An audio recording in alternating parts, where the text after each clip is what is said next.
ज्या भूमिकेची मला खूप जास्त प्रतीक्षा होती ती भूमिका करायला मिळते आहे. So I am very much happy. मी हेही करू शकते आणि मी हेही करू शकते का, हे मला स्वतःला पण अनुभवायचं होतं की आपण हेही करू शकतो का. मला स्वतःला सिद्ध करायचं होतं की नाही, मी एकाच पट्टीतली भूमिका नाही करू शकत. शनाया आल्यानंतर कुटुंबावरती बऱ्याच काही गोष्टी कुटुंबामध्ये घडणार आहेत, बरेच वादळं येणार आहेत, एवढंच मी आत्ता सांगू शकते. मला बंक करायला आवडायचं, मी फिल्म बघायला जायचे, मी नाटक बघायला जायचे. हां, म्हणजे मला आउटिंग करायला खूप आवडायचं. इथे जी शनाया आहे हिला दुसऱ्यांपेक्षा स्वतःवरती झालेला अन्याय अजिबातच सहन होत नाही. हाय हॅलो नमस्कार, मी प्रांजली स्नेहा सुनील. लॅमलाईट मराठीमध्ये तुम्हा सगळ्यांचं स्वागत आहे. तर मी आज आले संसार माझा रेखील या मालिकेच्या सेटवर, कारण एक नवीन ट्विस्ट आपल्या सगळ्यांच्या भेटीस येणार आहे आणि त्याच निमित्ताने एक नवीन कलाकारसुद्धा आपल्या भेटीस येणार आहे, ते म्हणजे स्वाती मॅम.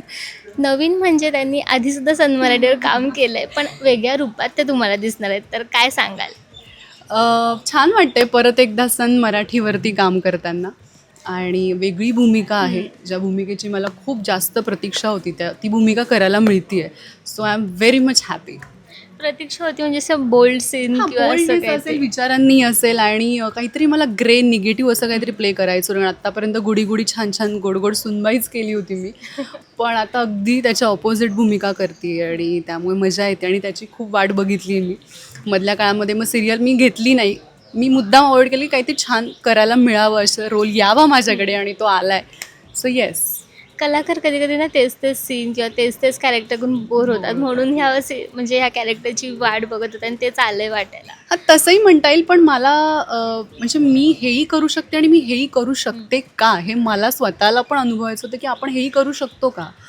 पॉझिटिव्ह तर कोणीही करू शकतं, मग तेही अगदी सोपं आहे असं नाही म्हणू शकत, पण पॉझिटिव्ह भूमिका जेवढी आपण म्हणतो ना, तेवढी निगेटिव्ह करायला एक वेगळी मजा आहे. तेवढी ती करण्यामध्ये जी काही मजा आहे ना, ती मला अनुभवायची होती आणि मला स्वतःला सिद्ध करायचं होतं की नाही, मी एकाच पट्टीतली भूमिका नाही करू शकत, करता येत नाही, मला येतं आहे, म्हणजे निगेटिव्ह जमतं आहे. सो येस, त्यामुळे. आता बोलता बोलता बोललात की ग्रे शेडचं कॅरेक्टर आहे, म्हणजे शनाया ही आम्हाला पूर्ण ग्रे शेडचं कॅरेक्टर दिसणार आहे का? हां, म्हणजे असंच काहीतरी आहे. शनाया ही अजिबातच पॉझिटिव्ह नाही आहे. शनाया आल्यानंतर कुटुंबावरती बऱ्याच काही गोष्टी कुटुंबामध्ये घडणार आहेत, बरेच वादळं येणार आहेत, एवढंच मी आत्ता सांगू शकते. अनुप्रियाच्या आयुष्यात असेल किंवा हिरोच्या आपल्या आयुष्यात असेल, तर येस. आजचा कितवा दिवस आहे शूटचा? आजचा माझा 4था दिवस आहे शूटचा, पण मला अजिबात असं वाटत नाही आहे की मी नवीन आहे या सेटवर. टीम अप्रतिम आहे, मजा येते आहे काम करताना. आणि म्हणजे आपल्यासोबतचे जे पात्र आहे, जे हरीश झालं, त्यांच्याबद्दल काय सांगाल?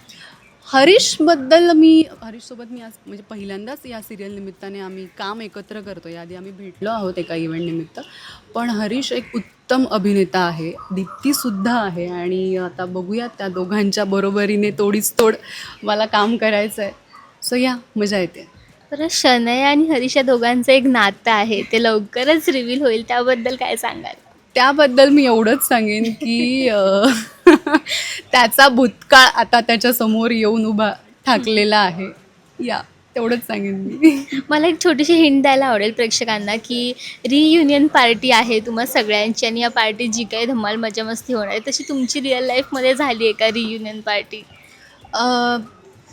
माझी झालेली आहे, म्हणजे 12वी झाल्यानंतर आम्ही सगळेजण भेटलो होतो खास, कारण नंतर मग आता प्रत्येकजण वेगवेगळं क्षेत्र निवडणार, त्यामुळे 12वी झाल्यानंतर आम्ही भेटलो आहोत, कॉलेजमध्येच भेटलेलो आहोत आम्ही, आणि परत एक छान असं रियुनियन झालं. कारण मी कॉलेजला खूप कमी गेलेली आहे, मी कॉलेज डेज खूप कमी तसे एन्जॉय केले, म्हणजे बाहेर जाऊन बंक करा कॉलेज वगैरे हे खूप एन्जॉय केलं, पण कॉलेजमध्ये बसून जो अभ्यास असतो, जे काही असतं ते मी खूप कमी एन्जॉय केलं. पण मी ते केलं नंतर, आम्ही जाऊन मुद्दाम त्या डेस्कवर जाऊन बसलो आहे की इथे तू इथे मी वगैरे, आपण जी काही धमाल केली हे आम्ही केलं आहे.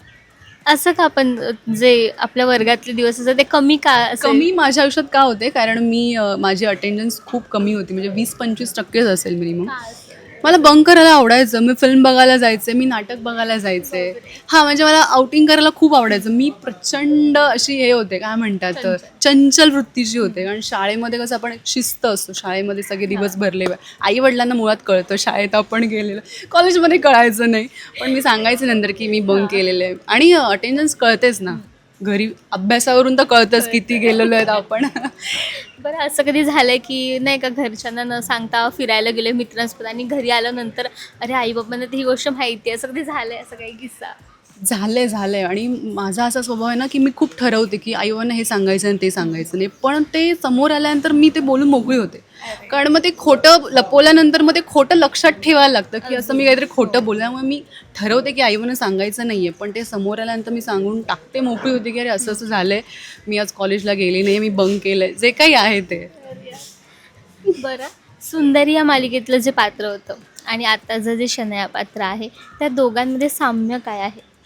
विचारांचं साम्य आहे. म्हणजे विचार दोघींचे, हिचे थोडे अनु म्हणून प्ले करताना ना मला कोणावरही झालेला अन्याय, मग तो स्वतःवर का असेना किंवा तो समोरच्यावर तो दुसऱ्यांवरती झालेला अन्याय खरं तर सहन व्हायचा नाही अनुला.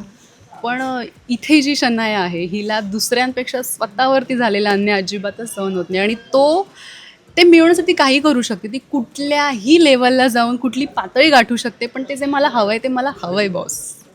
आता ह्या बोलण्यावरूनच कळतंय की आता ह्या मालिकेत काय ट्विस्ट येणार आहे, ते हिंट तुम्हाला पण समजली असेल. तर जाता प्रेक्षकांना काय सांगाल? प्रेक्षकांना हेच सांगेन मी की ही नवीन काहीतरी वेगळं करण्याचा प्रयत्न करते मी, तर त्या भूमिकेवरती प्रेम करा भरभरून आणि मला नक्की कळवा की कसं जमतंय, आवडतंय नाही आवडतंय. थँक्यू.